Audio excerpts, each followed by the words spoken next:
પારડી તાલુકાના પરિયા ગ્રામ પંચાયતના 3 સભ્યો સહિત 100 થી વધુ પરિયા તડી ફળિયાના લોકો ભાજપમાં જોડાયા હતા। જ્યારે આ પ્રસંગે ઉપસ્થિત ધારાસભ્યએ પારડી પરિયા સહિતના વિસ્તારોના પડતર પ્રશ્નોના નિકાલની ખાતરી આપી હતી। પારડી તાલુકાના પરિયા ગામમાં બૂથ નંબર 7 તડી ફળિયામાં વલસાડ જિલ્લા ભાજપ પ્રમુખ અને પારડીના ધારાસભ્ય કનુ દેસાઈના અધ્યક્ષસ્થાને એક કાર્યક્રમ યોજાયો હતો। જેમાં પરિયા ગ્રામ પંચાયતના સભ્ય તરીકે ચૂંટાયેલા મીનાબેન પટેલ, જયેશ પટેલ અને ઉમેશ પટેલ સહિત 100 થી વધુ કાર્યકર્તાઓએ ભાજપનો ખેસ પહેર્યો હતો। જ્યારે આ પ્રસંગે ઉપસ્થિત ધારાસભ્યએ પારડી સહિતના વિસ્તારના પડતર પ્રશ્નોના નિકાલની ખાતરી આપી હતી।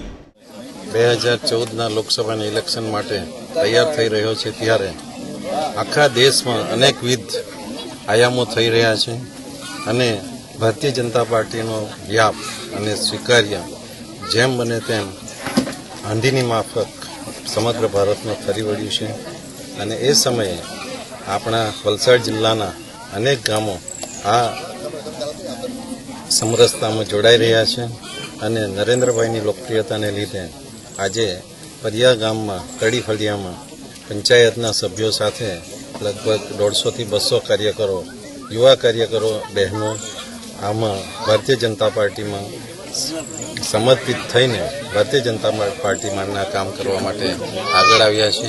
એ આનંદની વાત છે અને ભારતીય જનતા પાર્ટીના સર્વે હોદ્દેદારોની હાજરીમાં એ લોકોનું ખેસ પહેરાવીને સ્વાગત કરવામાં આવ્યું અને એમના વિકાસના જે કામો છે એ કામોમાં રસ લઈને ભારતીય જનતા પાર્ટી એમને સંપૂર્ણ સહકાર સાથે આગળ વધશે એવી વાત સાથે અમે સંમત થયા।